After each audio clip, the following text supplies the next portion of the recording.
Dobrý den z Jihlavy vám všem, kteří jste si udělali čas na naše diskuzní setkání na téma využití kulturně-historických objektů v cestovním ruchu.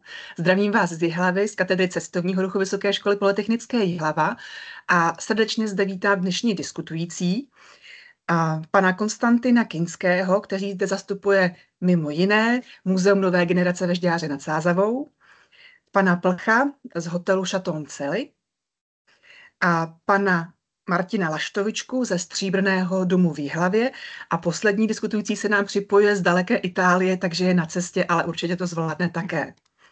Také zde srdečně vítám rektora Vysoké školy polytechnické Jihlava, pana docenta Zdeňka Horáka, kterého poprosím o krátké přivítání a úvodní slovo. Dobrý den, dámy a pánové. Já se omlouvám za zmatky, nejsem u sebe v kanceláři, musel jsem využít tady pohostinství a pohostinnosti kolegyň z katedry cestovního ruchu. Každopádně já, jestli dovolíte jenom krátce, vás samozřejmě všecky vítám na této již pravidelné akci. Jsem rád, že naše škola, naši pracovníci a pracovnice jsou takto aktivní v oblasti cestovního ruchu. To, že jsme profesně zaměřená škola nebo škola poskytující profesně zaměřené vzdělání, je právě i výsledkem těchto setkání, kdy jsem rád, že tady máme lidi z praxe, z terénu a doufám, že to bude další povzbuzení do bližší a užší a těsnější spolupráce. Každopádně přeji vám hezké setkání, spoustu plodné diskuze a ať se vám daří. Děkuju.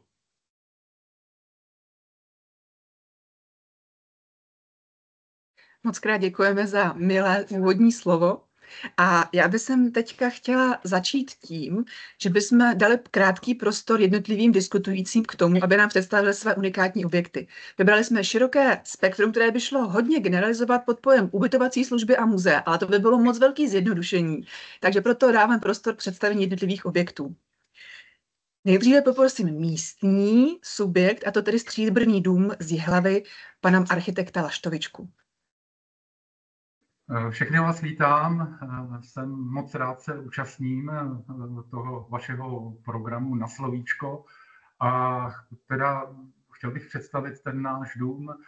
Stříbrný dům, ten název vznikl až během realizace toho domu a máme ho velice krátce. Kolaudace dokonce proběhla teď na podzim, ale slavnostní otevření zkušebního provozu bylo v květnu tohoto roku a takže těch zkušeností budeme mít nejméně, ale zas na druhou stranu ten dům otvírá Jihlavě takovou zapomenutou historii královského středověkého města, horního města, které nazýváme matkou horních měst království českého. Málo kdo to ví, že Jihlava je vlastně matkou například Kutné Hory a proto jsme také chtěli mít nějaký dům, který by na tuto významnou událost upozorňoval nebo skutečnost a nám se podařilo vlastně získat pro Stříbrný dům měšťanský dům v takové zvláštní pozici na náměstí, Masarykově náměstí. On totiž je při ústí Brněnské ulice, orientovaný sice do náměstí, ale tu Brněnskou je vysunut, tak zvláštně tu Brněnskou ulici vlastně kontroluje. Ten příchod jakoby od bývalé České brány, která vedla tím směrem na Brno. A my tím směrem právě máme největší atrakci jihlavskou, turistickou, a to je zoologická zahrada. A právě návštěvníky zoologické zahrady trvale, dlouhodobě chceme přilákat do města a nejbližší příchod je právě přes tu ulici, kde přímo narazí na ten Stříbrný dům. Stříbrný dům je středověkého založení, tak jako celá Jihlava, kolonizační město a má vlastně ty jednotlivé patra rozděleny po jednotlivých, by se dalo říct, obdobích. Středověk je v suterénu a renesance v tom přízemí a v prvním patře. Potom tam máme takový ten klasicistní barok, klasicismus a potom nahoře už po té opravě máme opravdu moderní nástavbu s opravdu dobrým vybavením. A dole potom ještě do dvora máme taky novou přístavbu právě té čajovny. V přízemí krásný Maßhaus s takovým informačním centrem, kde se ten návštěvník dozví něco o tom domě. Potom se dostává do dalších podlaží, ale ještě než se tam dostane, tak tam přímo v návaznosti na ten Maßhaus je ta čajovna, ta známá čajovna, která byla v Jihlavě už od 90. let a je velice známá pro místní obyvatele, takže tu jsme tam zachovali a je propojena do té moderní přístavby ve dvoře. Takže to hnedka atraktivita dole a potom do těch pater. My jsme měli úplně na začátku takový problém komunikační, jak dostat do toho středověkého domu výtah pro bezbariérovost. Pardon, jenom to určitě budeme řešit, to je super tip, ale teď už jako to zkrátíme. Stříbrný dům je tedy nově kompletně rekonstruovaný měšťanský dům na hlavním náměstí v Jihlavě, který bude sloužit mimo jiné právě jako informační centrum, je tam sídlo třeba Mezinárodního festivalu dokumentárních filmů. Ne, není to tak, je to centrum dokumentárních filmů, který má vazbu velice těsnou na festival dokumentárních filmů, to je v té moderní podkroví, je tam jihlavský architektonický manuál. A jsou tam malé prostory k pronájmu, kde se třeba dají realizovat různé koncerty nebo nějaké přednášky a podobně, plus ta čajovna a nějaká expozice o hornictví a mincovní. Malé prostory tam nejsou, jako jsou to sály, jo, jakoby pro pronájem. Takže sály se dají pronajmout. Jo. Sály, tak. Takže velmi multifunkční využití kulturního centra, zcela nově zpřístupněného.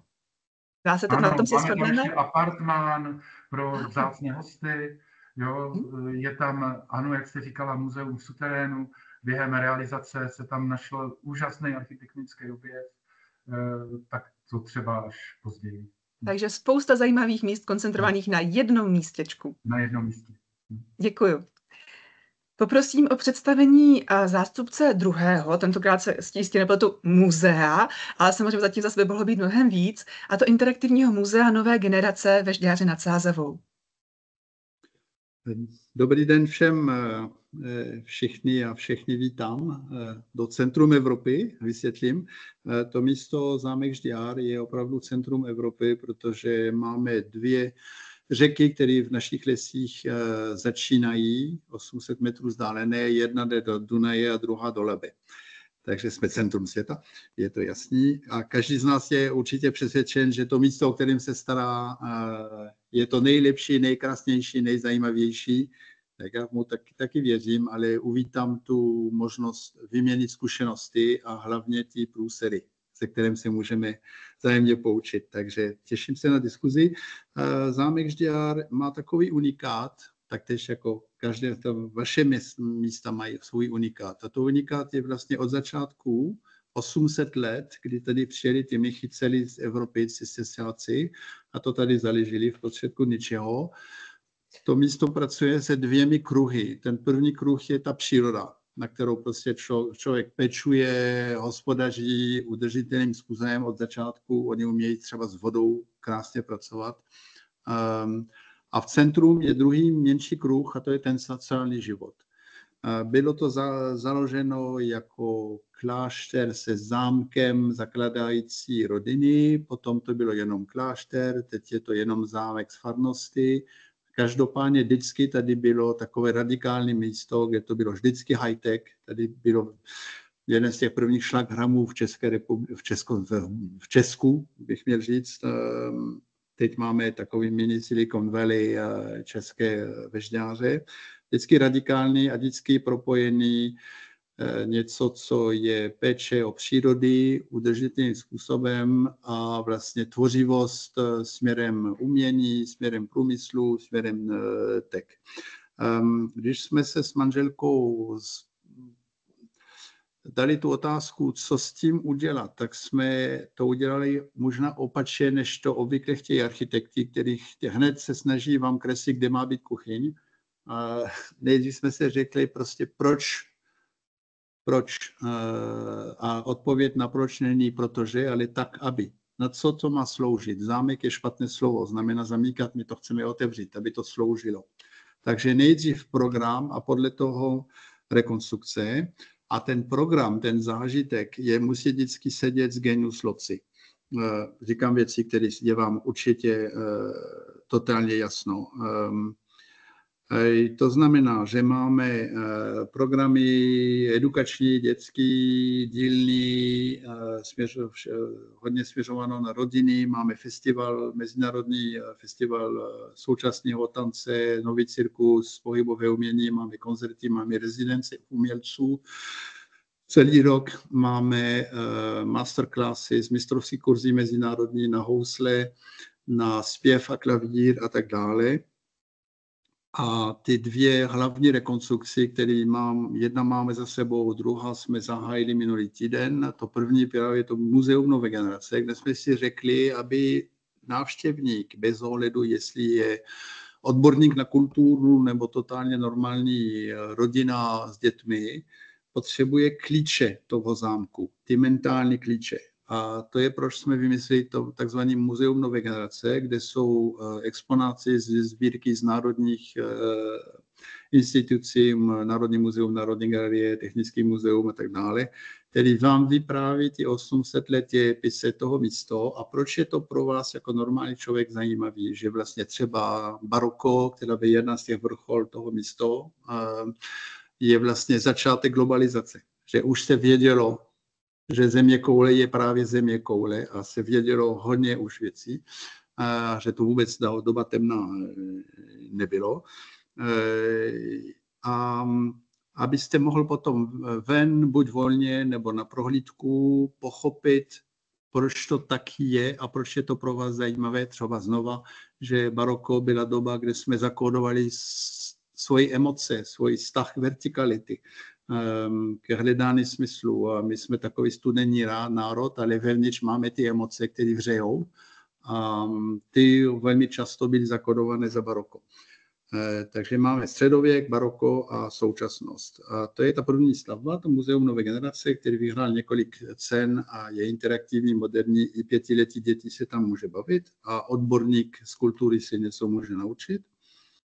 Druhá stavba, kterou jsme teď zahájili, díky spolupráci s Ministerstvem kultury a Národní plán obnovy, je takzvaný kreativní centr. Kulturně kreativní. Víte, že každý kraj má mít svůj velký kulturně kreativní centr, který bude směřován na tvořivost pro umělci, tvořivost pro tvořivý průmysl a pro všechny firmy, které potřebují prostě trošku zbláznit a něco nového vymyslet. Že to se to celé do toho prostoru míchá, setká, bubla. Omlouvám se za moje špatnou češtinu, kvůli Gottwaldu jsem první kinský z dějepisí, který neumí pořádně skladovat. A tohleto bychom měli otevřít do konce příštího roku. Takže se těším na diskuzi a hlavně se těším na to, že se vzájemně poučíme ze svých průserů, který máme mnoho za sebou. Děkuji. Děkuji za představení objektu. Vím, že na svých webových stránkách se pyšníte tím, že vlastně vaše muzeum je jediné muzeum, které se snaží návštěvníky dostat ven z toho muzea. A teď jste to právě krásně vysvětlil, jako proč a jak to je tam ta myšlenka provázená. Super, moc krát děkuju. A teď se přesuneme na úplně jiné primární využití historických objektů, a to na tentokrát převážně ubytovací služby, ale ten rozsah služeb je zase mnohem širší. Poprosím tedy o představení unikátního Chateau Celly, hotelu, který opravdu stojí za pozornost. Dobré dopoledne a děkuji moc za pozvání. Moje jméno je Vlastimil Plch a abych představil Chateau Celly, tak se jedná o zámecký objekt, který se nachází v trojúhelníku mezi Mladou Boleslaví, Nymburkem a Poděbrady, takže ve středních Čechách, v krásné malebné Polavské nížině, a za námi již se začíná vlnit krajina směrem ke Krkonošům a jsme obklopeni krásnými lesy z jedné strany, z druhé strany Polavskou nížinou. A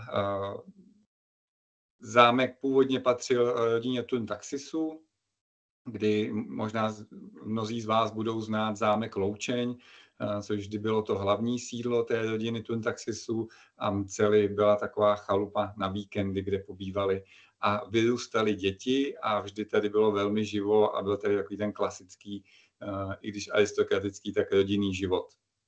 A naši majitelé současní, kterými jsou paní Inés a Jim Kusumano, tak se v roce 2001 zamilovali do neskutečné ruiny, která byla zničená komunismem, a ve finále se rozhodli, že nakonec, i když je všichni od toho zrazovali, takže rekonstrukci uskuteční. Ta nemovitost byla spíš ke zbourání než k rekonstrukci, a 5hektarový park, který nás obklopuje, tak připomínal spíš bush než zámecký park.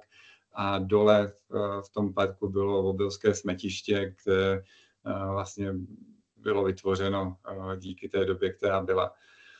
Takže byla to neskutečná práce, podařilo se nám otevřít v roce 2006, takže dneska už je tomu již neuvěřitelných 18 let, co jsme otevřeni, a snažíme se poskytovat, jak hovoří naše mise, víc než pohostinnost. Chceme, aby se hosté u nás cítili lépe než ve standardních provozech, a k tomu napomáhá prostředí, park, příroda a především jako milí a pohostinní lidé, kteří ten tým tvoří.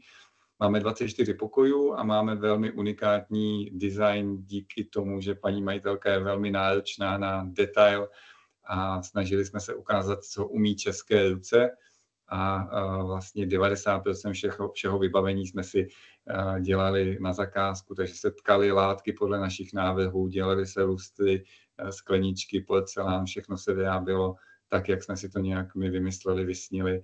A já jsem velmi vděčný, protože v tom hotelovém provozu bývá pravidlo, že třeba tak za 8-10 let by se měl vlastně ten hotel redesignovat, vyměnit celý inventář, a to v našem případě není nutné, protože to pojetí je částečně klasické, ale částečně velmi nadstandardní a současné, takže tomu není tak třeba.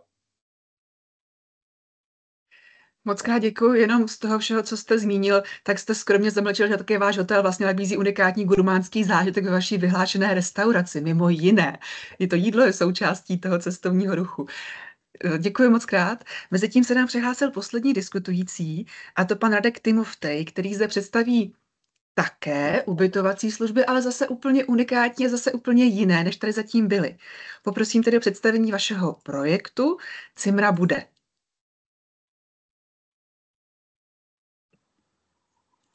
Dobrý den, děkuji za pozvání. Původně jsem chtěl zavolat z Preškavy, z obce Prisk, kde Cimra bude stojí, ale bohužel jsem pracovně v Itálii, tak za mnou je prostředí teda ubytování, kde jsem, tak se omlouvám i za zpoždění kvůli dopravě. Cimra bude je ubytování v Sudetech, je to na severu Čech. Byl to starý dům, který původně byl podstávkový, tradiční roubený dům, 200 let starý.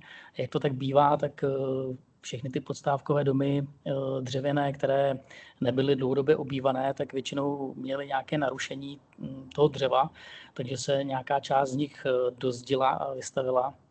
Stejně tak to je u nás na Cimře, nicméně zbyla krásná hrázděná část, která je v prvním patře, což je takový unikát, že vlastně první patro, tedy patro nad přízemím, je starší než přízemí. My jsme tu chalupu koupili tehdy s přítelkyní za peníze ze studentského bytu. Byl to dům, který byl na zboření. Pokud by si někdo chtěl udělat obrázek, jak to vypadalo, jak jsme postupovali všechny ty etapy té opravy, tak se může podívat na web cimrabude.cz, kde jsme celou dobu nějakým způsobem komunikovali s lidmi nebo s potenciálními zákazníky ubytování vlastně tu přestavbu. A princip je to takový, že jsme opravili nějakou část té budovy a z peněz z pronájmu, kde lidé tedy mohli přespat na té cimře, tak jsme použili dál na rekonstrukci.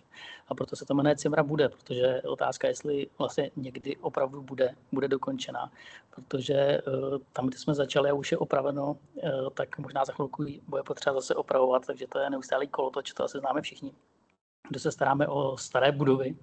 A teď konkrétně tam děláme takový přístavek, kterým jsme nazvali Fajrumt. Slovo Fajrumt je v Sudetech ve Sklářském kraji, odkud pocházím. Je to vlastně slovíčko z němčiny a je to slovo padla v práci. To znamená, když padla v práci, tak lidé pak mají pohodu a my bychom rádi v té části Cimry bude vytvořili nějaký prostředí Fajrumt, tedy prostředí, kde se lidé budou cítit dobře. Jinak celý ten koncept, protože já jsem koukal, že jsem tam napsán i za Preškavu, tak www.preskava.cz, zase kdo by měl zájem, se může podívat na web.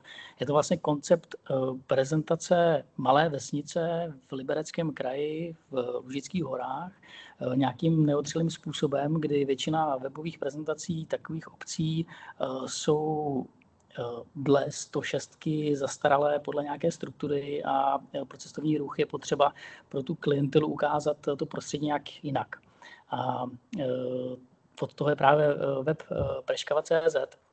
Jenže když jsem vytvořil ten web, tak jsem zjistil, že je, a to asi všichni znáte, velmi obtížné tam vlastně dostat ty správné lidi na ten web. Takže pak vznikl projekt Samobouda, což je samoobslužný stánek, který stojí v té vesnici, přes kterou lidé prochází. A není to jenom samoobslužný stánek, ale je to hlavně infostánek právě o tom webu, kde se pak dozví víc. A pokud by tam chtěli přespat, tak můžou přespat na ubytování Cimra bude. Je tam silný akcent Sudet, silný akcent odsunu Němců z této oblasti, kdy 98% původních obyvatel bylo německé. Po odsunu se to úplně proměnilo, je tam 98% Čechů, 2% cizinců, tedy i Němců. A teď k nám jezdí především teda německá klientela, ale podařilo se nám dostat do různých vyhledávačů a musím říct, že hosty máme z celého světa. Aby i přesto, že je to takhle malé ubytování o 6 až 8 lůžkách, tak jsou lidi z Ameriky, z Japonska, z Izraele, z Palestiny, z Jižní Afriky velmi překvapení, jak vlastně může vypadat sudecký dům a jak dobře se v něm spí. A abych dlouho nepovídal, tak ještě jenom prozradím, že ty jednotlivé místnosti jsou tam různě nazvané, které evokují vlastně nějakou atmosféru té místnosti. Jedna z místností je brloch, je to místo pro 4 lidi, kde se velmi dobře spí. Já vždycky, když provádím hosty, tak jim říkám, že se tam spí asi tak dobře jako lesním zvířatům v brlohu v lese. Vedle je pokoj, který se jmenuje Euforie. Pokoj Euforie, tak tam je promítnutá noční obloha na stěnu, která byla ve specifické datum nad tady tím ubytováním a je to speciální barvou, která vlastně nabírá světlo zvenku a pak v noci luminiscuje, to znamená, že vydává světlo, je to hrozně příjemný pohled. A hlavně dole je pokoj, který se jmenuje Světnice, Svět Nice, kde jsem začal dělat podcasty s místními lidmi o jejich příbězích a celé se to uzavírá v mnoho dalších různých dílčích a kreativních mini projektíčků a ty se můžete dozvědět právě na těch webech. Pokud byste chtěli někdo dorazit do Lužických hor, tak doražte, je to tam moc krásné, můžeme se potkat někde v přírodě. Moc krát děkuju. Tak jsem si jistá, že teď už máte všichni představu o tom, že opravdu zástupci 4 naprosto různých objektů, které poskytují nyní služby veřejnosti, ale jsou umístěny v historických, starodávných budovách. A tak opravdu to využití může být nejrůznější. A řada z vás už nám také vysvětlila tu hlavní motivaci, která vedla k tomu, že ten historický objekt byl postupně po potřebných úpravách a rekonstrukcích využit pro účely cestovního ruchu nebo třeba společenského života a kulturního nějakého vyžití nebo kulturního rozvoje. Ale opakovaně tady zaznělo, že využití historických objektů s sebou nese řadu úskalí. Potřebu investic, v podstatě nekončících investic, oprav. Narážíte také často na problémy střetu vašich záměrů a toho, co vám povolí třeba objekty ochrany těch kulturních objektů a mnoho dalšího. Stříbrný dům tady zmiňoval problémy se stavbou výtahu. Jsem si jistá, že i vy jste potkali nějaké problémy a úskalí, se kterým jste třeba ani nepočítali, že může být problémem, ale vlastně bez nich by nešlo využít ty objekty v současné době nějakým modernějším způsobem. Tak zkuste prosím nastínit, co byly asi největší nebo nejvíc překvapivé problémy, které právě byly spojeny s tou úpravou objektu pro využití v cestovním ruchu. Pokud bych zachovala to pořadí, tak poprosím nejdřív tedy pana Laštovičku za Stříbrný dům. No, já jsem tady načal vlastně ten výtah, který jsem nedokončil, a my jsme měli obrovský štěstí, že vlastně ten Stříbrný dům projektoval architekt Marek Štěpán, který je opravdu známý architekt a hlavně dobrý architekt. Jo. A on vlastně v té prvotní fázi chtěl opravdu využít maximálně takového té vrstevnatosti toho domu, to znamená, jak jsem říkal, té slohové vrstevnatosti a vůbec takového jakoby zážitku z toho domu, aby to byl zážitkový dům, a povedlo se po konzultaci právě s pracovníky památkové péče prosadit, že výtah je prosklený a vlastně je proražen v té střední části, úplně nejlépe přístupné pro návštěvníky ve střední části domu, a prochází těma jednotlivýma obdobíma slohovýma a vlastně jede z toho jakože pozdního středověku, té renesance, jede do baroka, do klasicismu, až do té do toho moderního podkroví, do té moderní části, a prostě návštěvník, který tím výtahem jede, prostě jako má takovou prohlídku vlastně hned na začátku toho domu. Jsou tam i v té výtahové šachtě, jsme nechali přímo ty omítky nebo ty části kleneb, které se tam našly ještě s archeologickýma nálezama třeba starých keramických nádobí, různých fragmentů po těch dobách. Jo? To znamená, pokud ty fragmenty byly tam nalezeny v těch dobách, tak jsme vlastně ty fragmenty tam umístili, takže oni to dokreslují, je to barevně rozlišené, takže to je opravdový zážitek. A potom, takže to byl takový, to se povedlo. My jsme velice rádi z toho. A potom taková nečekaná věc, nebo jak jste říkala, jako s čím jsme nepočítali, jestli můžu říct, nevím, jo. Tak to bylo to, že jsme našli vlastně unikátní archeologický nález na dvoře toho domu v Jímce, a to bylo vybavení středověké mincovny, vlastně, které se nalezlo, včetně razidla mincí, a to razidlo mělo takové jakoby zvláštní výměnné jako razidlo, vršek, tak to se našlo v keramických odlitcích, a my jsme zjistili potom, že to razidlo, nebo archeologové zjistili, že to razidlo je z doby Přemysla Otakara II., takže unikátní nález pro Jihlavu, ale i pro celou Evropu středověkou, a hlavně pro České království. Já tomu říkám korunovační klenoty města, královského horního města Jihlavy, to nám prostě dalo za pravdu, že opravdu ta Jihlava byla matkou horních měst, královských horních měst u nás. Moc krát děkuju. Takže to byl příklad vlastně, kdy se podařilo domluvit s orgány péče vlastně o to kulturní dědictví, ale ta moderní přestavba toho historického objektu zdůvodněná se vlastně povedla. Teďka taková jakoby cesta časem, která opravdu představuje tu myšlenku toho domu jako takového. A Jihlava se dostala na mapu archeologického vlastně světa a opravdu se potvrdil ten význam, že tedy nejen Kutná Hora a Stříbro, ale Jihlava a Stříbro tady byla mnohem dřív. Děkuji moc krát.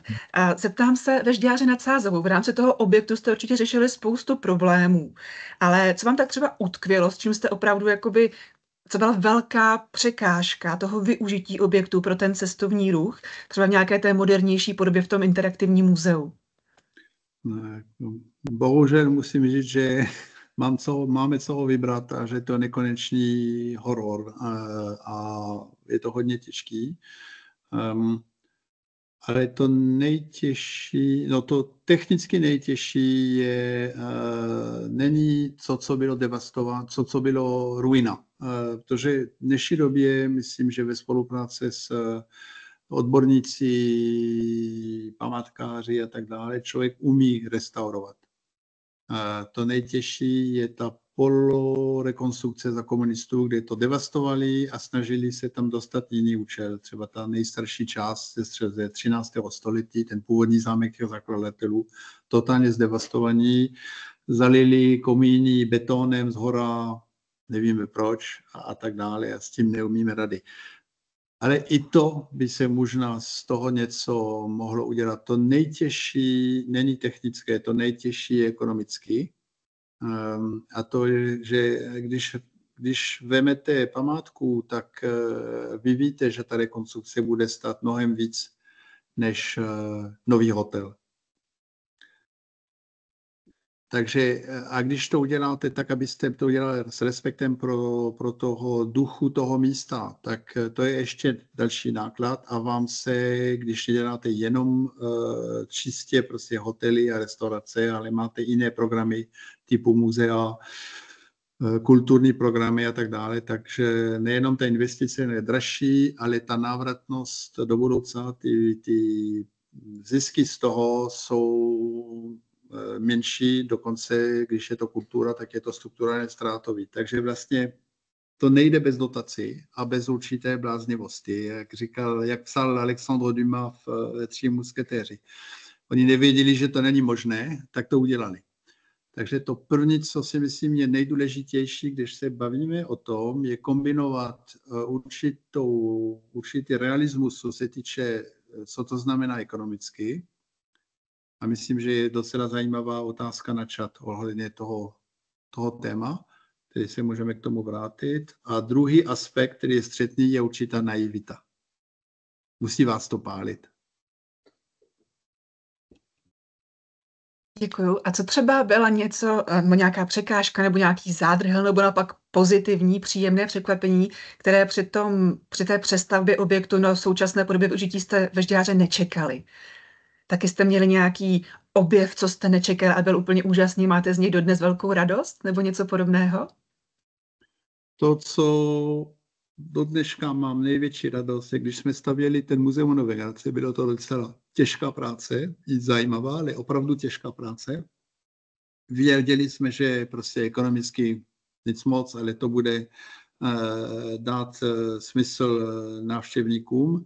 A před Vánoce, hned po otevření, jsem se setkal se mistr stavby s nějakou starší dámou. No, tak jste tady na návštěvu a on mě řekl, ano, chtěl jsem darovat své matky jako vánoční dárek, že uvidí, co jsem dělal. To je super. Tam vzniká ta osobní vazba k těm objektům a potom opravdu ta práce mnohem často navíc, víc náročná, než by musela být, tak začne dávat smysl a to si myslím, že je ta velká tažná síla asi většiny z vás, protože to opravdu, a i tady v chatu už máme dotaz právě na to ekonomické fungování těch objektů, tak se k tomu za chvíličku také vrátíme. A živit se z kulturního využití objektů, typicky jako muzea, v podstatě asi moc možné není.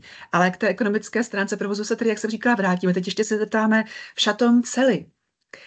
Říkala jste, že to byla v podstatě ruina, ať už budovy nebo park. Při těch rekonstrukcích, co třeba byly největší překážky? Je to památkově chráněný objekt? U nás potvrdím to, co říkal pan Kinský, že vlastně jakoby neskutečné nadšení a vášeň, a nějaká vnitřní síla, která vás žene dopředu, je nezbytnost a je tam určitě nějaké množství naivity k tomu jít tu věc udělat. My jsme vlastně od začátku nebyli památkou, jako zámek byl výjimut z památkové péče díky tak špatnému stavu, v jakém byl. A mělo to dvě roviny. Jedna rovina samozřejmě ta, že nedostanete žádný příspěvek, a na druhou stranu výhoda toho, že vám vlastně nikdo nezadává, nediktuje, jak to bude, jak to má vypadat, ale že to můžete dělat svobodně a podle sebe. Takže když všechno skončilo, tak jsme si oddechli a byli jsme jakoby vděční, že tou památkou nejsme. Samozřejmě tam byla obrovská úcta, až jakoby panická hrůza neudělat chybu z hlediska toho historického pojetí, aby zámek byl zámkem, aby se tam zachovalo všechno tak, jak má být, aby ta neorenesance poslední, tak jak zámek vypadal, aby se zachovala. A to věřím, že se podařilo, co se týká toho venkovního pláště, ale co se týká vnitřku, tak tam právě jsme si chtěli hrát. Hrát s úctou historii a udělat to podle svého. Takže o tom jsem krátce mluvil, že je potřeba se přesvědčit, podívat. A co byly ty úskalí u nás, tak u nás to bylo to, že to byla vesnice, maličká vesnice a vlastně zámek, jak se s ním vůbec nepočítalo, tak byl mimo všechny inženýrské sítě. Takže my jsme byli bez kanalizace, bez vody, bez elektřiny a samozřejmě pokud chcete vybudovat větší objekt, který má být nějak soběstačný, tak potřebujete trafostanici, potřebujete napojit na vodovod, jakoby, který naštěstí byl v obci, ale jako 200-300 metrů se připojujete a výkopové práce jsou jedny z těch nejdražších. Prvních asi 6-7 let jsme měli čističku odpadních vod, ale bohužel ta byla nadimenzovaná chybně, nebylo tam počítáno vlastně z kuchyní, kde jsou oleje a mastnoty, takže vlastně technický úsek se nesmírně natrápil a vlastně ta vyčištěná voda tekla do potoku do lesa. My jsme získali zelenou certifikaci a pyšníme se tím, že se snažíme všechny věci dělat s úctou přírodě a ekologicky, ale takže nás velmi trápilo, že tam neteklo přesně to, co mělo a museli jsme investovat dodatečné velké částky, abychom ten problém napravili, ale nebylo to jenom, že neteklo to, co mělo, ale i vlastně ten zápach se vracel prostě do budovy zámku, takže my jsme byli luxusní ubytování a z ničeho nic, najednou jste na chodbách cítili zápach z kanalizace, takže to byly obrovský muka pro mě a zvládnout to, řešit to, rychle to vyřešit. A pak jsme museli investovat ty prostředky, přestože jsme věděli, že za 3/4 roku nebo za rok bude obec napojená na kanalizaci jakoby vesnickou nebo městskou. Takže to byly za nás jakoby největší jakoby úskalí těch sítí. A pak samozřejmě, jak jsem říkal, to bylo bez grantu, ta investice, tak byl obrovský tlak dodržet rozpočet. My jsme si nemohli dovolit vlastně ten rozpočet jakkoliv, a to je u každé stavby, každá stavba, i když je s grantem, tak musí být jakoby ekonomicky dobře řízená. Ale bylo to třeba v tom duchu, že jsme zvolili středně menší firmu, kdy můžete narážet na nějaké technické detaily a komunikaci, že jsme si nemohli dovolit, ani jsme nechtěli kvůli těm finančním úsporám vzít nějakou velkou developerskou společnost, která by to zaštítila rychleji, víc na klíč a podobně. A pak vlastně další třeba cesta té úspory byla v tom, a jedinečnost, jak jsem mluvil o tom designu, že ty věci jsme si dělali svoje látky, tkali jsme si svoje věci, tak nenakupovali jsme nic s nějakým prostředníkem, ale vždycky jsme šli do těch českých fabrik rovnou. Jo? Že jsme šli vlastně za Thunem, šli jsme za Texlenem, bohužel to jsou společnosti některé, které už mezi námi dneska nejsou, ale jdete za tím výrobcem a neplatíte zprostředkovatele, anebo nenakupujete cizí design, ať skvělý z Itálie, z Francie, z jiných zemí nebo z Indonésie, nevozíte se sem kontejnerem, ale šli jsme k výrobcům přímo v Čechách. Takže to byly nějaké naše úskalí v tomhle směru. Moc děkuju. Projednávali jste třeba ten váš záměr předem nějak s obcí, nebo jste se prostě jeli na vlastní triko, když jste byli své bytný pozemek a všechno jste se vlastně museli zařídit sami na vlastní pěst? Jsem velmi vděčný paní majitelce za to, že vlastně ona, když zámek koupila v roce 2001, tak udělala Vemcelí v hospodě vlastně takový jako dýchánek, tenkrát jí bylo kolem 35 let a vlastně sezvala místní paní starostkou a vlastně jim začal vyprávět, jaký má sen, co by ráda, aby z Celského zámku vzniklo a vlastně tenkrát si většina těch místních ťukala na čelo, že jako, co nám to tady ta blondýnka vypráví, to jako je něco nereálného. A ono se to ve finále podařilo, ale tady to setkání navázalo neskutečně silnou vazbu vlastně s komunitou, protože jedna z našich hodnot je jako práce s komunitou a že to neznamená, že končíme, naše snažení končí tam, kde je ten plot toho zámeckého parku, ale snažíme se fungovat a nejenom s Semcelami, ale prostě s dalšími vesnicemi. Máme takovou tradici, že nějaké nejbližší starosty, třeba okolo 8-10 starostů, vlastně jdeme každý advent před Vánoci si posedět a říct si, co vám se podařilo, na co se těšíte, co je nového u vás, co je nového u nich a takové společné setkání. Takže myslím si, že ta vazba je velmi silná, snažíme se vysazovat nové stromky kolem silnic, to je projekt, který je placen z naší kosmetiky, kterou si sami vyrábíme a mícháme na zámku. A podporujeme jakýkoliv ples, setkání, dětský den Vemcelích, protože chceme mít nějakou hezkou sounáležitost.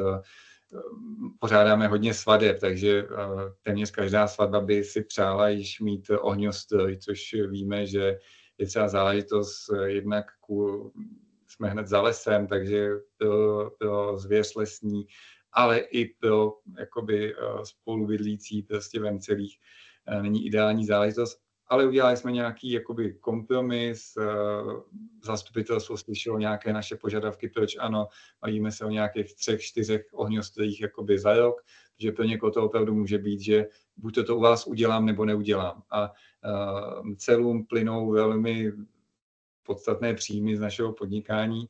Sídlo je Vemcelích, není nikde v Praze, takže jako vědí, že snaha se dohodnout je fajn na obou stranách. A ten klient platí nějaký poplatek v rámci třeba 10 000 za to, že se uskuteční ten ohňostroj. Paní starostka pak všechny ty peníze veme a vytvoří nějaký hezký zájezd někam na nějakou památku. A vlastně během covidu, po covidu, najednou, když ohňostroje moc nebyly, tak se mě pak celáci ptali, jestli jich bude dost, jestli se uskuteční zájezd. Takže to je takový jakoby hezké propojení, že ty věci, když se lidé chtějí dohodnout, tak se dohodnout umí a můžou a sousedit s nějakým respektem a vděčností, což si myslím, že většina celáků jako ráda jsou, že zámek funguje a jak funguje. Moc děkuji, jenom tak pro inspiraci a informaci, jak velká je obec Mcely, kolik zhruba má obyvatel? 320. Abys mi věděl teda, jo, o jaké velké lokalitě se bavíme. Děkuji.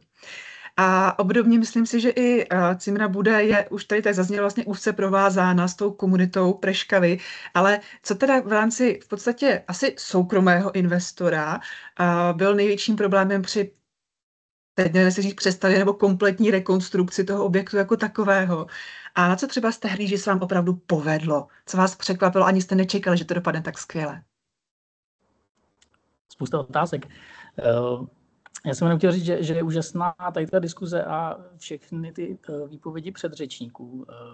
Zároveň vlastně jsem tady slyšel dva pojmy, které jsou pro mě zásadní. Jeden z nich je genius loci, duch místa, a druhý je nějaké odhodlání. A hrozně mě překvapilo, že společnost se posunula tak daleko, že je pro někoho tak zásadní buď mít na svatbě ohňostroj, anebo ne. To je prostě šílený, jako kam se ženeme, to je jenom tak na okraj. Ale nazpátek k Cimře.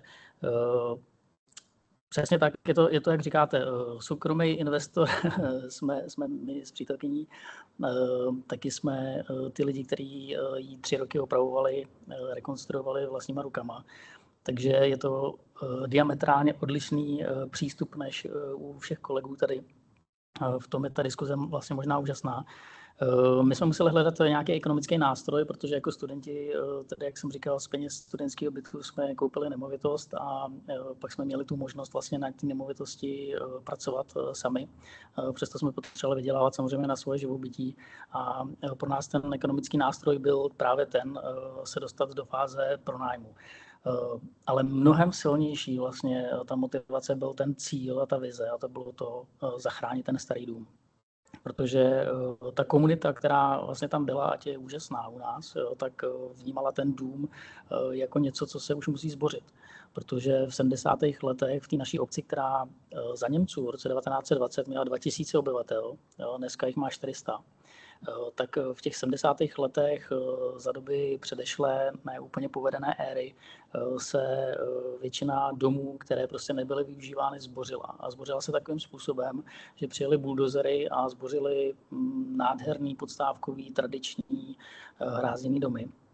Zbořili právě ty domy, kam se nikdo nenastěhoval. A ty lidé se tam nenastěhovali z toho důvodu, že ten dům sice mohl být nádherný, ale většinou nebyl zděný. To znamená, že se jim nechtělo do těch studených starých domů. A tím jsme přišli v těch Sudetech o velké množství vlastně původní architektury a nádherných tradičních domů.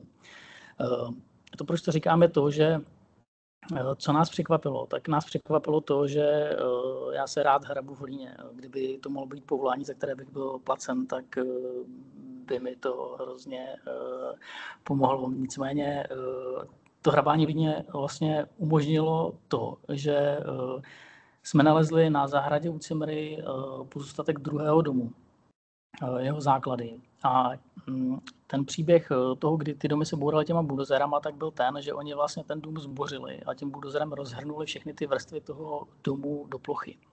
Tím pádem tam nabyla na zahradě mocnost hlíny a všech těch materiálů. A dneska člověk, když hrábne, tak rozkrývá ty jednotlivé vrstvy. A pokud se dostane přes vrstvu střechy, což dost často byla buď nějaká šindel nebo nějaký jiný materiál, tak se dostává na vrstvu těch pater. A oni to neřešili. Oni většinou ten dům zbořili se vším všude. A v těch vrstvách těch pater najednou objevuje různé věci, které patřily těm lidem. Ať jsou to nějaké třeba křížky, ať jsou to nějaké historické nádoby.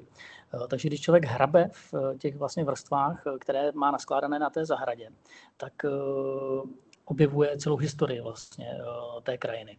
A to genius loci hlavně. Objevuje tam, kde odtékala voda, kde měly okapové žlaby, svody v půdě, kde měly černou kuchyň a tak dále, tak dále.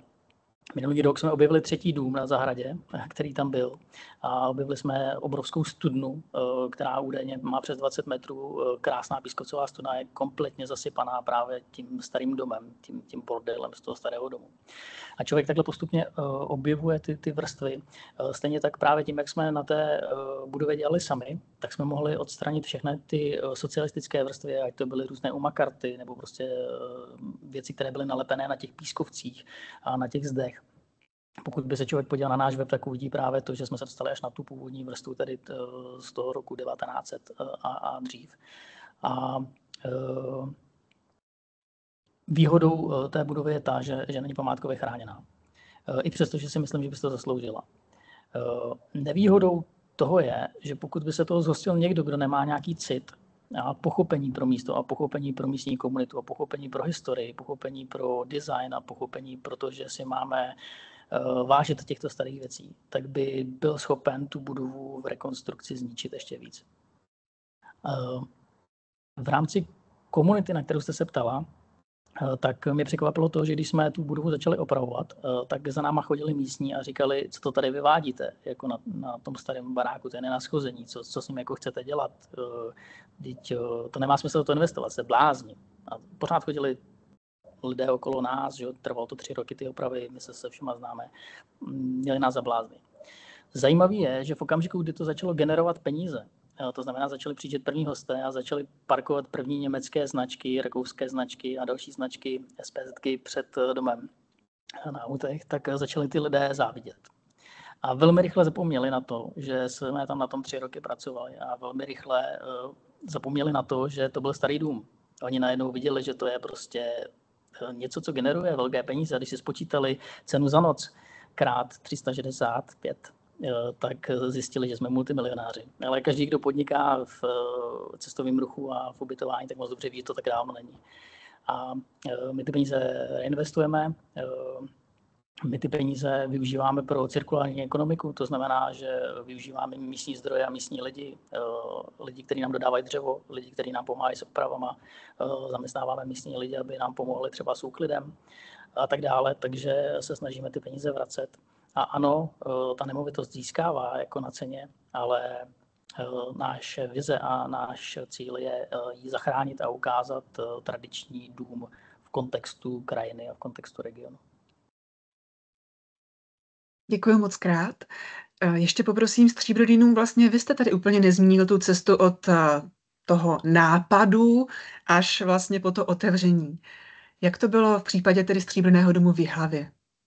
No, ono to teď vypadá jako, že my vůbec žádný problémy s financema jsme neměli, to všechno šlo a já jsem teda vyzdvihl i ten prvotní, tu konzultaci s památkáře jako úspěch, to bylo, ale potom se to trošku jako obracelo zase při té realizaci, takže chci říct, nebylo to tak, jak to vypadá teďka, že jsem neřekl všechno. Ono totiž jsme měli velký problémy v té počáteční fázi a hrozilo několikrát na radě i na zastupitelstvu, že ten projekt vůbec skončí, že vůbec se do něj nepůjde a řeknu vám proč.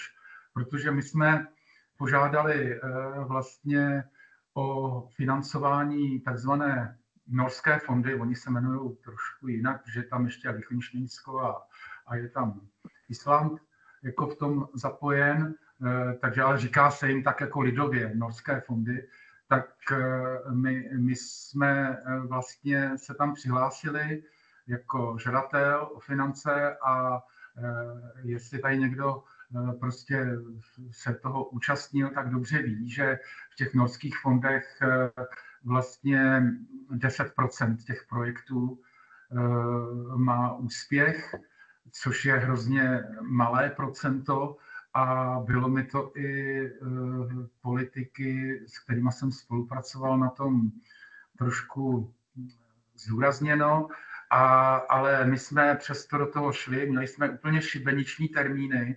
Tady bych chtěl vyzvednout právě toho pana architekta Štěpána, který do toho šel taky jakoby po hlavě, on musel udělat snad studii za měsíc, jo, a vlastně projekt pro stavební povolení za další 3 měsíce, což u nějaký 80 milionový investice jako stavební není vůbec žádná, není maličkost, to je snad neřešitelný jako v současné společnosti, ale to se zvládlo.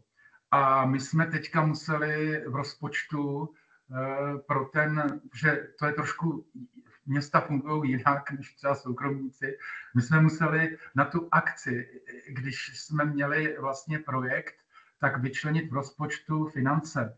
A to bylo těch 80 milionů, jsme museli vyčlenit a teďka ty norské fondy rozhodovaly hrozně dlouho.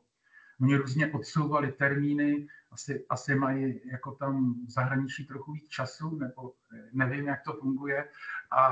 A my jsme pořád blokovali těch 80 milionů a teď přišel tlak politický z různých jakoby jiných stran. Ono mimochodem se to realizovalo a připravovalo přes 2 politická období, která byla různá, tak to bylo komplikovaný a prostě určitý politici si dělali zálusk na těch 80 milionů a právě mě říkali, no prosím vás, proč to máme blokovat, stejně to nedopadne, když to bude jenom 10% těch projektů, to určitě nedostaneme jako Jihlava, to je marný, už jsme tady vyhodili miliony za projekt, jo, a všechno na nic a teď tady máme blokovat, radši z toho uděláme tady sjezd z přivaděče, jo, nebo nějaký potřebnější věci, než opravovat památku a tak dále. Takže ono to bylo neustále ohrožený.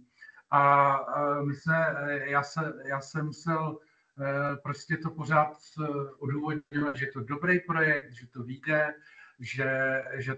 že potřebuje Jihlava opravit opravdu pořádně měšťanský dům a taky v té návaznosti, co jsme slyšeli o těch Sudetech, tak Jihlava svým způsobem historicky byla německá a jsme vykořenění a my i touhle rekonstrukcí vlastně zdůrazněním té její slávy, která vlastně pro to České království hrozně znamenala hodně a i pro nás, pro všechny, tak jsme překlenuli i takovej ten odpor k té historii jihlavský, jo, tak bylo to těžký a nakonec se to všechno uhájilo, my jsme to dostali, byli jsme mezi těma 10% těch projektů oceněnýma, no a potom teprve začala realizace, která jako přinášela další problémy, veliký problémy a jak už jsem řekl, i s těma památkářema, který jsem z začátku chválil, tak oni se zase vyměnili a prostě si trošku na té realizaci vyměňovali názory s těma odvolanýma památkářema a chtěli to změnit a my jsme byli mezi tím a no tak to prostě bylo někdy k nevydržení. No, ale překonali jsme to a dům funguje. Tak. Děkuju, ale myslím si, že představu o tom, že když máte jednoho investora nebo soukromého investora, tak vlastně svým způsobem to je mnohem jednodušší, než získat souhlas řady lidí, ještě se obměňujícího politického spektra a diskutovat to v rámci třeba toho města jako takového. Má to určitě zase jiný rozměr. Teďka bych se ještě chtěla zůstat do těch peněz, ale tentokrát o toho financování provozu. Teďka jsme se bavili o tom, jak to všechno vznikalo, i když teda pan Kinský ještě by nám mohl říct, kde vlastně se vzal ten potenciál a finanční kapitál na přestavbu a výstavbu toho muzea, protože vím, že tam také byly nějaké vlastně dotační tituly. A hlavně jeden dotaz z chatu, který je velmi zajímavý, určitě jste si ho už všichni přečetli, tak já zkrátím jenom tu část. Jestli lze uživit nemovitost typu zámku bez navazujících nějakých hospodářských nebo externích příjmů z jiných činností. Jestli ten dům sám o sobě se dokáže uživit. Tak to je teďka další témátko. Pane Kinský, prosím, nejdřív vás o slovo. No, já myslím, že mám v tom úplně jako jasnou odpověď. Musí. Ta doba, kde platilo, jak píše pan Černý, že prostě se počítalo, že potřebujete hektar lesu, abyste měl čtvereční metr zámku, že si to mohli dovolit, protože všechno se stavilo ze dřeva, všechno se topilo ze dřevem a pracovní síla byla laciná, to už je za náma a měli bychom se poučit z chyb ostatních ze západní Evropy. Kdokoliv v západní Evropě měl nějakou historickou budovu, která byla drahá na rekonstrukce a drahá na provoz a se do toho pustil v 60. 70. letech nejpozději, tak vydrží. Kdo to do té doby neudělal, pokud není miliardář, tak se mu to nepovede. A ty památky, a to je součást i dialogu s veřejným sektorem, s ministerstvem financí, ministerstvem místního rozvoju, musíme ty památky rekonstruovat a dát do provozu tak, aby na sebe vydělávali.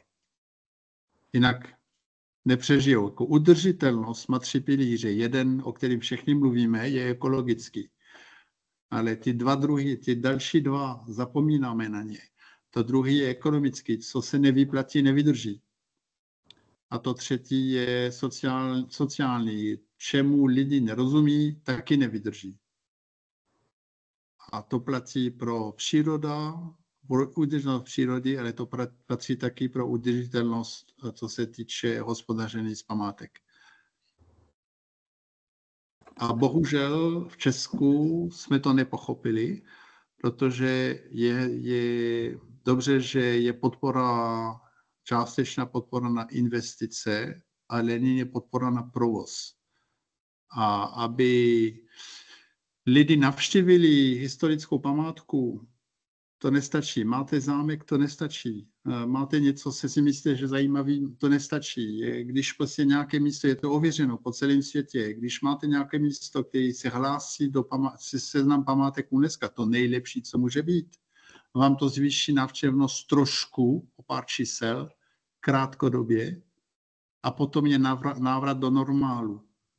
Musíte nabízet komplexní zážitek, a to není jenom pokoj, ale ten pokoj musí odpovědět tomu genosloci a musí u toho být program. Zdy nestačí. A ten program obvykle stojí peníze, není samofinancovatelný a vám prostě ještě udělat další díru. Máte první díru v investici, kde návratnost, když máte štěstí, je 50 let, 25 let. Ale ještě máte potíže při provozu, protože ten kulturní život, který patří do života toho místa, vlastně musíte nějak financovat a nikdy se nevyplatí. Pokud neděláte koncert se Sting nebo Madonna, nemáte šanci. Jo, mimochodem Sting a Madonna mám rád. Ale ještě u nás nepřijeli. Třeba nedostali pozvání.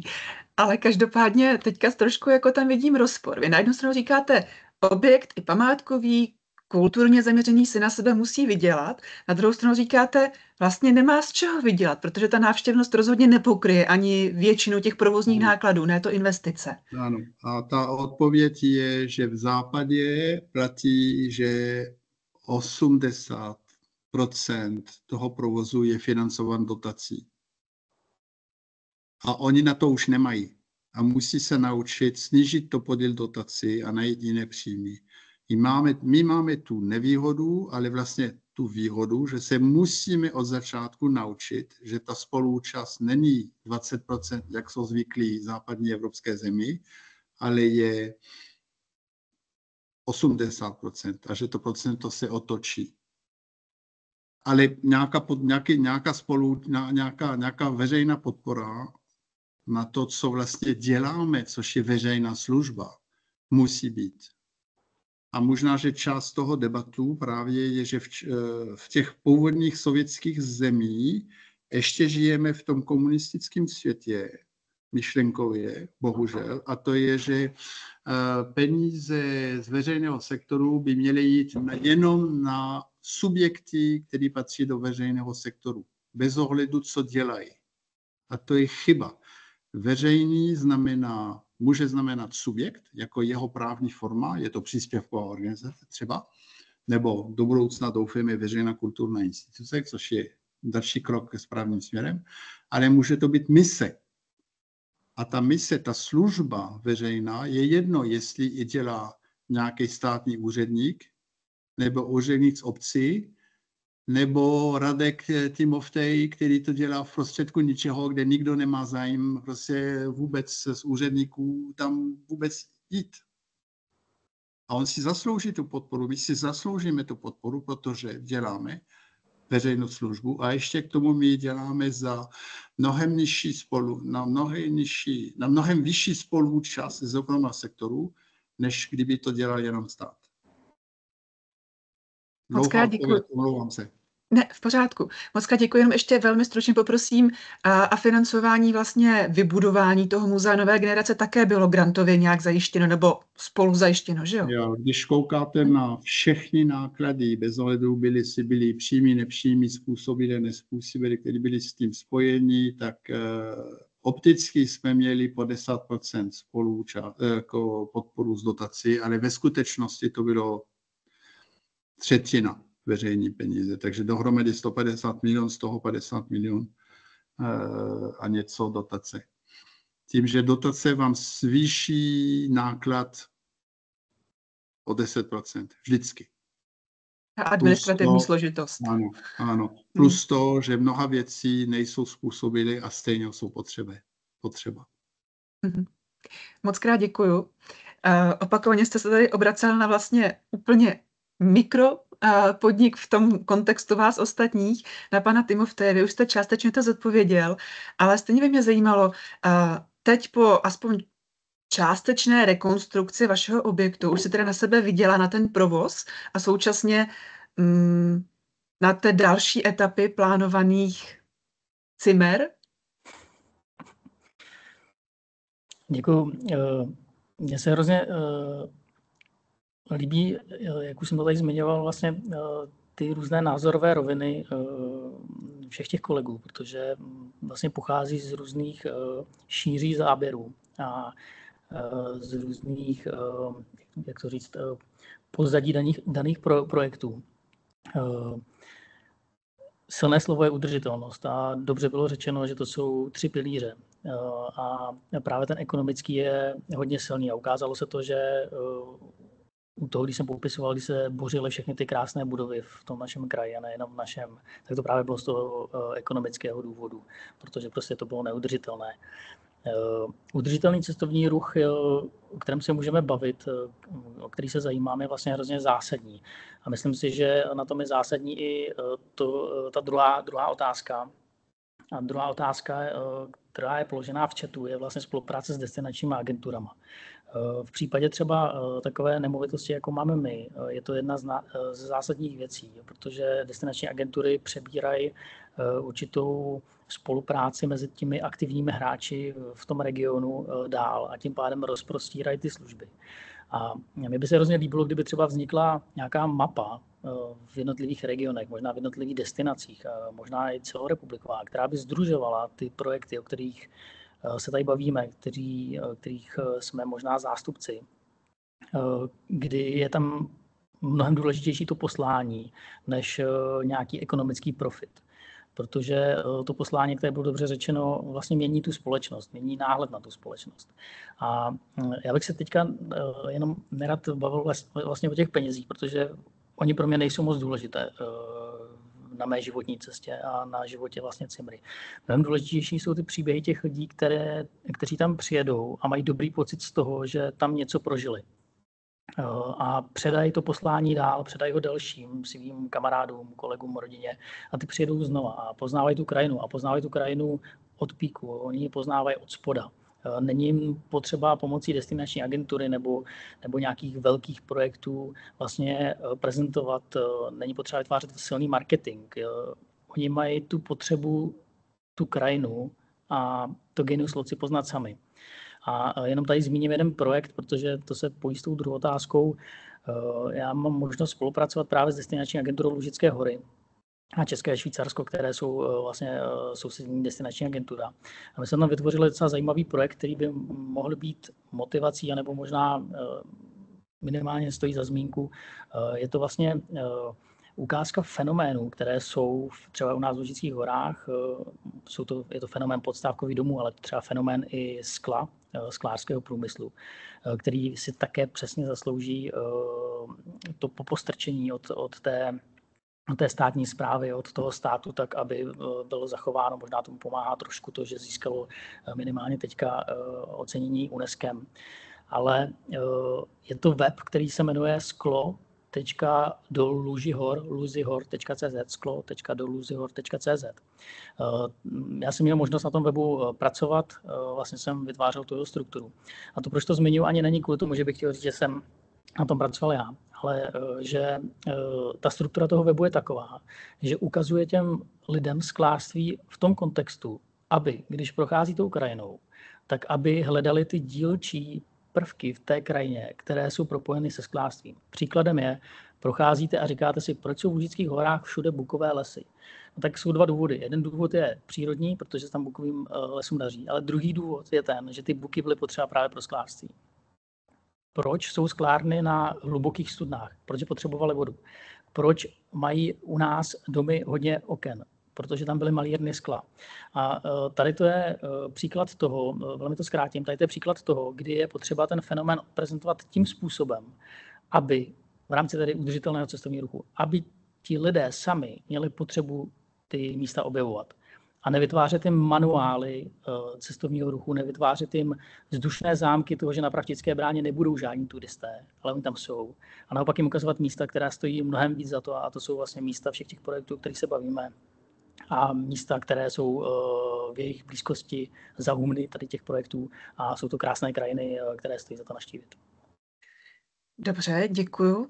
A o spolupráci s místním obyvatelstvem jste zmiňovala, že vlastně nabízíte třeba částečně pracovní příležitosti v rámci třeba údržby, péče o ten váš objekt nebo spolupráce s místními řemeslníky a další věci. Aktivní spolupráce s místním DMOčky teda taky probíhá, takže za to moc děkuju. Já se ještě chci zeptat vlastně do MCEL. Vy tam jste zmiňoval, že vy vlastně jako subjekt jste velkým podpůrcem aktivit obce jako takové, ale třeba je tam nějak navázána spolupráce s těmi místními obyvateli ve smyslu třeba zaměstnanosti, nebo co pro vás je to nejdůležitější, jak zachovat ty dobré vztahy s místní komunitou? Jenom ještě krátce okomentuji tu ekonomickou stránku, ona je s tím spojená, že vlastně u nás máme, jak jsem říkal, 24 pokojů, což je maličký objekt a na klasický hostel vlastně tam nemáte ten dostatečný počet pokojů, který byste potřebovali. Ale ten standard té služby, který se snažíme poskytovat, je vysoký a práci u nás dostává přibližně 50 lidí nastálo a dalších 30 lidí externě, ať jsou to terapeuté nebo prostě studenti na vykrytí vysoké sezóny a podobně. Takže my se musíme hodně moc otáčet, aby primárně všichni dostali zaplaceno za svou práci. Ale tím, že majitelé tady nechali většinu svých finančních prostředků, tak od začátku bylo jasno, že musíme fungovat ekonomicky a že musíme vydělávat. Nepodařilo se vydělávat hned první 2 roky, ale po prvních 2 letech se to začalo všechno jakoby zvedat a musíme si vydělat na každou prostě investici, kterou si vymyslíme. Samozřejmě nás to nutí jako být dobrými hospodáři a každou věc otočit 3krát, než si řekneme, že do ní půjdeme. Že ať je to nějaká státní organizace nebo větší hotel, tak my, než uděláme jednu brožurku, tak si moc dobře rozmýšlíme, jestli opravdu se nám vyplatí, jestli to ještě klient chce, jestli chce papír, jestli ještě mu to něco přinese a musíme takhle ovšem přemýšlet a podařilo se, za což jsem velmi vděčný, že stejným způsobem přemýšlí všichni lidé v týmu, že vlastně jestli se jim podaří hezky prodat a nabídnout nějakou službu, tak že to má nějaký dopad, že když máme nějaké společné setkání, říkám, interní marketing děláme všichni, od zahradníka, je to samozřejmě nějaká základní slušnost, ale že zahradník zvedne klobouk, kývne, usměje se, pozdraví, tak to je ta drobnost, proč se ten host k nám bude chtít vracet. Takže je nějaký budget, nějaký rozpočet na rok a pokud se ho podaří naplnit, tak samozřejmě všichni členové týmu jsou na tom zainteresováni ročním bonusem a svojí odměnou. Takže což není možná u všech projektů takhle nastaveno a pak to může jako mít nějaká různá úskalí. Takže Pardon, jenom zeptat ještě, protože na vašich webových stránkách jsem si všimla něco, co asi úplně u hotelu nebývá běžné, a to máte vlastně i e-shop. Bylo to také generováno nebo vytvořeno právě za účelem toho opravdu podpory generování zisku. Funguje to i pro ty neubytované? Bylo to určitě, protože naše velká skupina klientů, kteří se chtějí vracet, jako už bylo řečeno, že si navážou nějaké pouto, že tady cítí nějakou speciální energii, která jim pomáhá a chtějí se přijet zase podívat. Kosmetiku, kterou si tady mícháme, je vlastně doplněk do toho portfolia služeb, že jsme chtěli udělat přírodní kosmetiku, která ale bude vonět, která bude z top kvalitních ingrediencí. jsme velmi přísní na tu kvalitu. A e-shop je ten prostředek, když se k nám někdo z Olomouce nedostane prostě 6krát do roka, tak a už je na ní naučený, už ji má rád, takže si ji bude schopen objednat, že se můžu certifikát objednat online 23. nebo 24. prosince ještě na poslední chvíli a vytisknu si ho, nebo ho mít v té krásné krabičce, jako ho dáme tady, ale ještě si ho vytisknu a ještě ho můžu darovat. A byl to prostředek, který nás zachránil během covidu. Jo, je to vlastně, protože to, co se odehrálo, tak v jakým bezpráví jsme se ocitli, tak bylo bezprecedentní, ale e-shop byla věc, která nás zachránila nad vodou. Moc děkuji za odpovědi. Zeptám se do Žďáru. V rámci třeba všech těch aktivit, opravdu je široké spektrum, nejenom to muzeum, ale spousta koncertů, akcí, opravdu velké spektrum těch společenských a kulturních aktivit, které realizujete. Tak jak tam máte nastavenou spolupráci s tou místní komunitou a i třeba DMOčkem? To je velmi důležitý. My od začátku jsme si dali takový princip základní, který se s námi žije respekt, který pojmenuje jako 50/50. To znamená, že polovina, co děláme, spočet hodin, programů, peněz a tak dále, je na podporu místního života.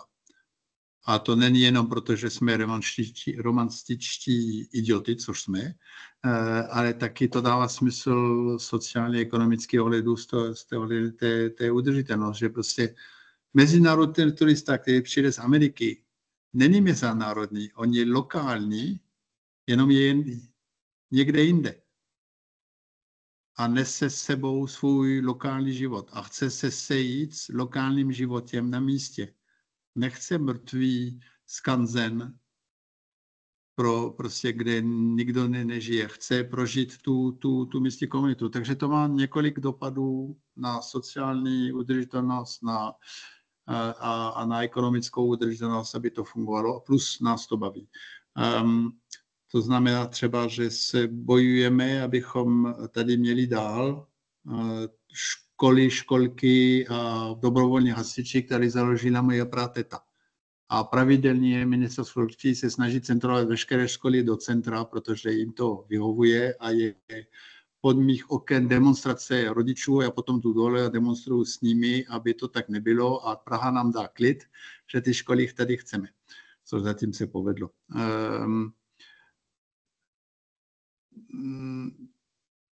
Máme komunitní projekty, kde třeba třetí věk, ta generace aktivních seniorů zapojíme. Jsme měli úžasné programy, kde byl mexikánský choreografové a taneční skupina z Mexika, která prostě s nimi tancovalo a prostě to bylo prostě úžasné. Měli jsme jednu choreografku z Izraelu, která pracuje na konflikt. A jak prostě komunita místní může se z konfliktu vytáhnout. A ovšem, že jako Izrael o konfliktu má co říct. A ona prostě přišla a probrala právě s tou seniorní komunitou, jak uměli se smířit s interním konfliktem, že žili většina svého života v totalitě. A jak se to vlastně ve vašem tělem a vašem vztahu k místními ostatními i s tou místou, jak vám prostě to sformatuje a jak se osvobodit. Takže je součást dějepisy, ze kterých se můžeme inspirovat, součást dějepisy, ze kterých je potřeba se osvobodit a o tom je potřeba mluvit, setkat se a i přes pohyb, přes kontakt, i fyzický kontakt se s tím prostě smířit. Takže několik příkladů, vysoce důležité téma. Moc děkuju. Pan Timov, teď chtěl reagovat? Děkuji moc za otevření této tématu. Protože společenský kontext mi přijde velmi zásadní jako napříč všemi těmi projekty, které tady slyším.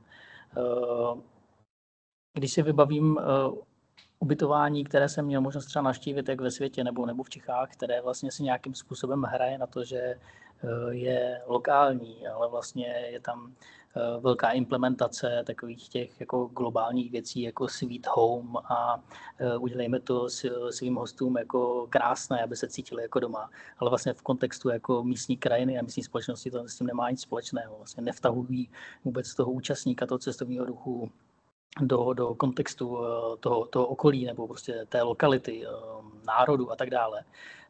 Tak to je jenom první jako věc, která mi napadla. A druhá věc, příklad od nás je ten, že jak jsem říkal, k nám přijeli lidé z mnoha míst na světě a my vždycky těm místním lidem doporučíme, ať dojdou k nám do kiosku, u kostela, u požární nádrže. Je to komunitní kiosek, to znamená peníze, které tam utratí, tak jdou na komunitu, je to obecní kiosek. A stávají se tam takové zajímavé situace, události, kdy třeba naši hosté z Maroka a západní Sahary, což byla skupina 6 mladých lidí ve věku 22 až 30 let, dejme tomu, dorazili do toho kiosku. A samozřejmě ty místní lidé jsou taky přistěhovalci. Původně to bylo německé, to znamená, je to nějaká druhá generace lidí, kteří už tam teda zakotvili. A jak říká náš farář u nás v kostele, pokud člověk pohřbí své rodiče na tom místě, stává se už místním, takže vlastně ta druhá a třetí generace, která tam teďka je, už jsou jako místňáci.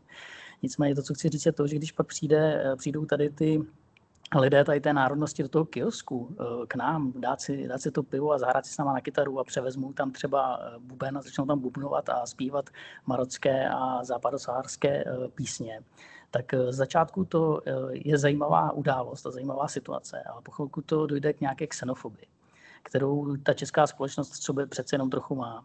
A stávají se tam pak takové situace, že nás jako provozovatele třeba ubytování nebo provozovatele cestovního ruchu to hází do pozice, že vlastně tam taháme různé další národnosti a společnosti do té vesnice a nějakým způsobem přetváříme tu vesnici a tu názorovou rovinu těch místních lidí. Ale právě přesně o tom to je.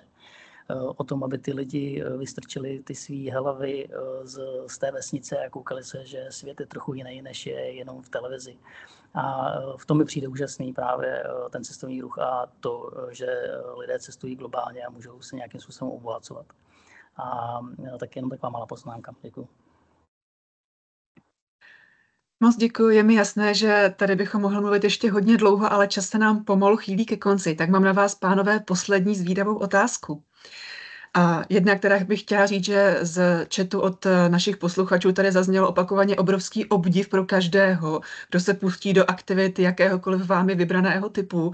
A lidé by se taky chtěli zeptat, kde berete neustále tu opakovaně zmiňovanou potřebné odhodlání a osobní nadšení přes všechny ty překážky. A moje otázka, jaké máte vize, přání a cíle do budoucna? Poprosím pana Laštavičku.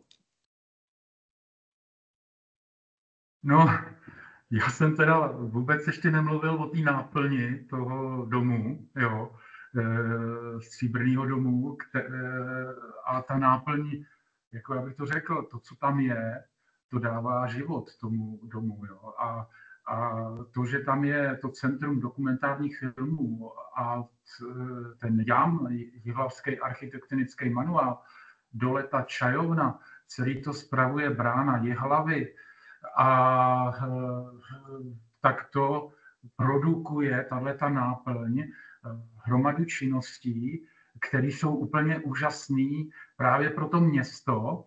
A to jenom chci říct, že ten JAM má 50 tras po Jihlavě a okolí, které jsou tematicky zaměřený na architekturu jednotlivých období nebo tematickou architekturu. Jo, je to orientovaný na mladou generaci, ale bez rozdílu, mladý může být i 80letý člověk, jo, takže spíš na takovéto mladé je to orientované a to stejně i to centrum dokumentárních filmů to tvoří z celé Vysočiny, vlastně dává dohromady taková tvůrčí dílna, každý si tam může přijít a udělat si svůj film nebo svoji prezentaci, učí, jak s tím nakládat a zároveň shromažďují ty pozůstatky po té staré z historie, jo, jako je to komplexní opravdu záběr, úžasný, a to stejný i ten dům, jak on vyrost, tak ta náplň taky roste. Chci říct, jak jste mluvili o té udržitelnosti, tak my nesmíme prodělávat. Taky město nemůže prodělávat jako na tom. Jo. Takže pokud to bude prodělávat, tak to skončí. My musíme držet tu nulu, jako, aby jsme do toho nevkládali další finance. Nulu nebo mírnej zisk. Takže k tomu tolik. A do budoucna, tak já jsem rodák, jako už patřím do té generace toho českého obyvatelstva v Jihlavě, která se narodila v Jihlavě, a jsem velký patriot a hrdý na Jihlavu, a myslím si, že ještě to bude 2 generace trvat, než ta Jihlava, než pro tu Jihlavu budou všichni tak nějak dýchat. Jo. Jako to vystěhování toho německého obyvatelstva a ztráta toho židovského obyvatelstva, přistěhování jiných obyvatelů z širokých jakoby oblastí našeho státu, jako přineslo velké problémy a bude trvat dlouho, než se to ještě vyrovná, a k tomu potřebujeme právě tyhle projekty a k tomu potřebujeme něco dělat. No, kde na to beru jako čas, nebo kde na to beru jako nadšení. Já jsem do politiky nešel záměrně, já jsem byl skokan z nějakého 10.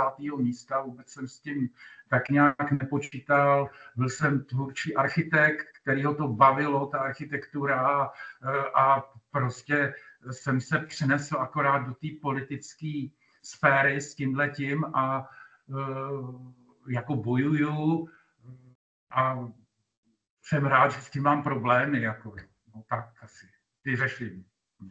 Super, takže problémy berete jako výzvy, jak se dneska říká, že nemáme problémy, máme výzvy, které je potřeba vyřešit. Moc krát děkuju. Pane Kinský?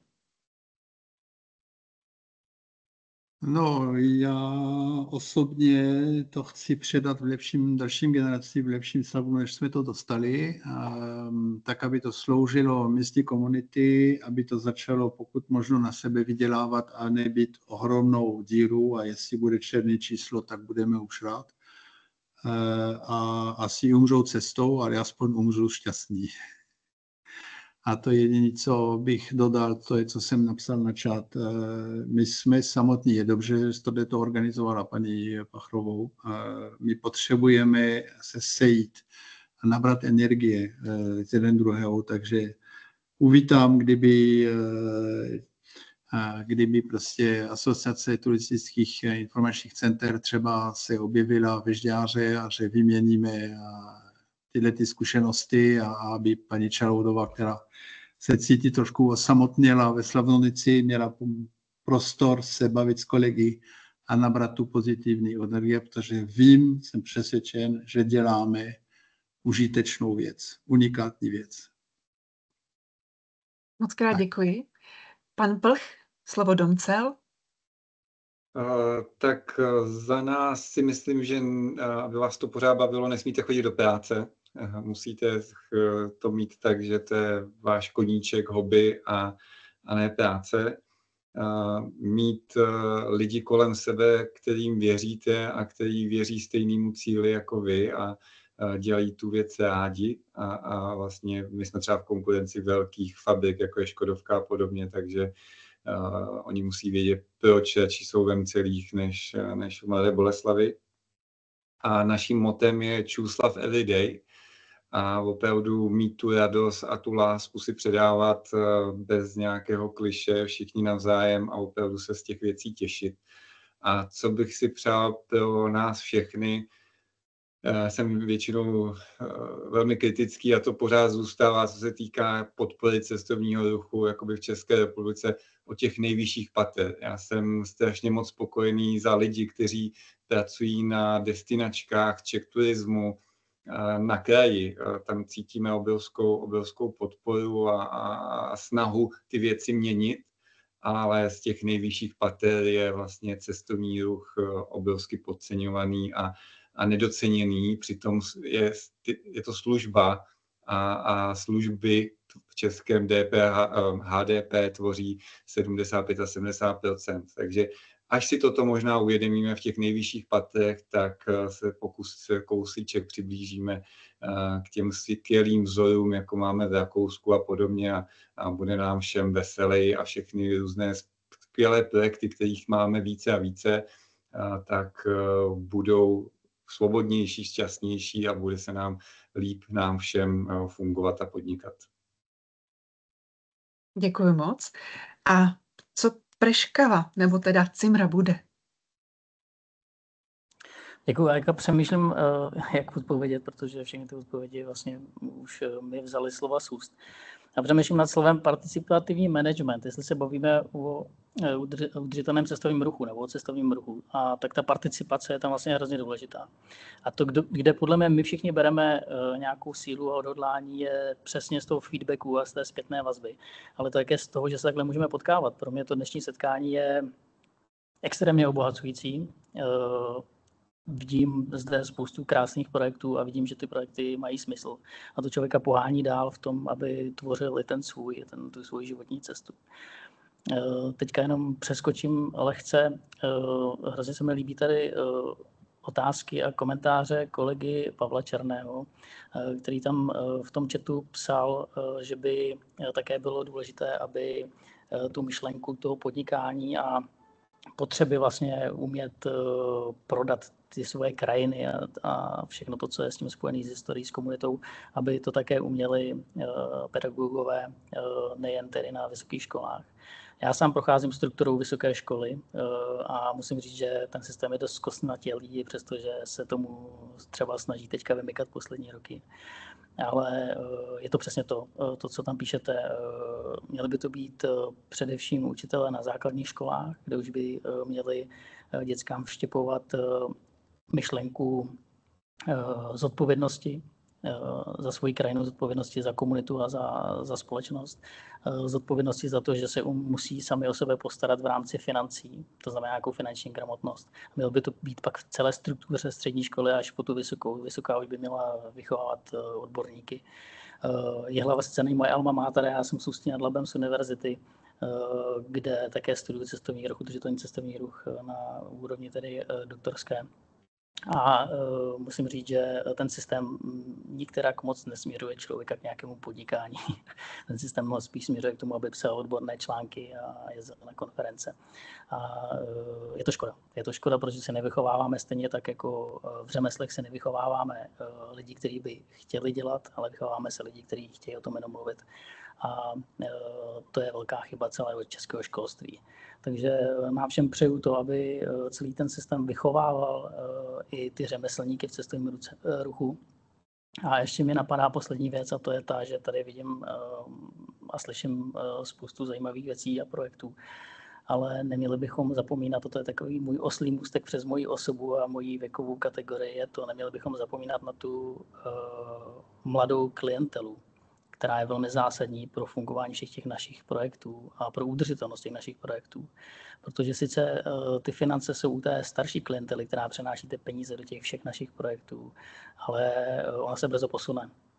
A my musíme cílit pomocí sociálních sítí, pomocí Instagramu, pomocí mladých lidí, pomocí právě lidí, kteří vycházejí z těch všech škol cestovního ruchu, marketingu a dalších odvětví, které pomáhají cestovnímu ruchu, tak s nimi bychom měli spolupracovat a na ně bychom měli cílit, protože to je vlastně budoucnost všech těch našich projektů. A jak tady řekli předřečníci, rádi bychom to někomu předali, tak my to máme stejně a je to důvod, proč bychom se měli koukat i na mladou generaci a jí vštěpovat myšlenku toho, že to má smysl. Super, moc krát děkuji za shrnutí. A krásně jste mi v podstatě nahrál, že my tady v Jihlavě jsme trochu jiná vysoká škola než ostatní univerzity v republice. My jsme opravdu na praxi orientovaná vysoká škola, naši studenti mají rozsáhlé povinné praxe a díky tomu právě máme dlouhodobou spolupráci i s areálem zámku v Žďárně nad Sázavou, kde pan Kinský opravdu můžu potvrdit, jeho pozvání 100% mysleno upřímně, protože kdykoliv, cokoliv organizujeme, i workshopy pro studenty, jakékoliv akce, vždycky velmi ochotně vyjde vstříc a opravdu je otevřený veškeré diskuzi, která kdykoliv může probíhat. Já vám všem moc děkuji za účast a chtěla bych poděkovat za všechny nápady, ale i problémy, které jste se neváhali s námi sdílet. A podle mě i to povídání o těch věcech je velmi důležité a jsem ráda za toto plénum, které v neformální podobě vlastně umožnilo i třeba navázání dalších kontaktů do budoucna. A když bych to měla shrnout, provozovat historický objekt i pro účely kultury nebo cestovního ruchu je hlavně o obrovském osobním nadšení a nepřetrvávajícím odhodlání, a teda spíš naopak přetrvávajícím odhodlání, protože je to obrovský úkol, který vlastně nemá konce. Od vize něčeho dosáhnout po překonání spousty problémů a bariér, o kterých jste ani netušili, že můžou nastat často. A vlastně je to o tom vytvořit ten váš příběh, zasadit ho do té krajiny a místní komunity, aby to všechno bylo provázáno a navzájem vlastně to fungovalo a podporovalo se v té existenci. Jsem velmi ráda tady také, že tady zazněly nezastírané komentáře k tomu, že i kulturní objekt by si sám na sebe a svůj provoz měl vydělat. Byť samozřejmě to není úplně jednoduché, protože provoz těch objektů v historických lokalitách obzvlášť sebou nese více náklady, než třeba postavit nový objekt na zelené louce. A opravdu se skláním hluboce před veškerou prací, kterou jste vy a vaše týmy odvedli a odvádíte neustále. A za všechny nám určitě přeji spoustu dalších sil, nadšení a inspirace a také štěstí v veškerých aktivitách, kterým se budete věnovat. No a kdybyste se chtěli potkávat na dalších možných plénech a sdílet své zkušenosti, třeba i přes naši vysokou školu polytechnickou, tak mi moc dovolte vás na konci února ve dnech 26. a 27. pozvat k nám do Jihlavy na naší konferenci o cestovním ruchu, kde opravdu se můžeme věnovat jiným tématům, jak třeba tady pan Timotej naznal na konci, i těm moderním technologiím a jejich využití v cestovním ruchu, protože na téma digitalizace a využití třeba nějakých nástrojů umělé inteligence už dneska nebyl prostor, ale určitě je mi jasné, že je o čem mluvit dál. Takže ještě jednou všem 4 dnešním přednášejícím a diskutujícím moc krát děkuji, ať už teda přímo tady kousek do Jihlavy a panu Martinu Laštovičkovi za představení Stříbrného domu, nebo do Žďáru nad Sázavou panu Konstantinu Kinskému, nebo do Mcel panu Vlastimilu Plchovi, anebo teda tentokrát do Itálie, ale v podstatě vás zdravíme do Lužických hor a pana Radka Timofteje. Krásný den, pánové, moc krát vám děkuji za diskuzi a budeme se kdykoliv těšit na setkání a na spolupráci. Naschledanou. Děkujeme. Brzo na viděnou. Naschledanou. Děkujeme. Děkujeme, naschledanou. Naschledanou, díky. Naschledanou.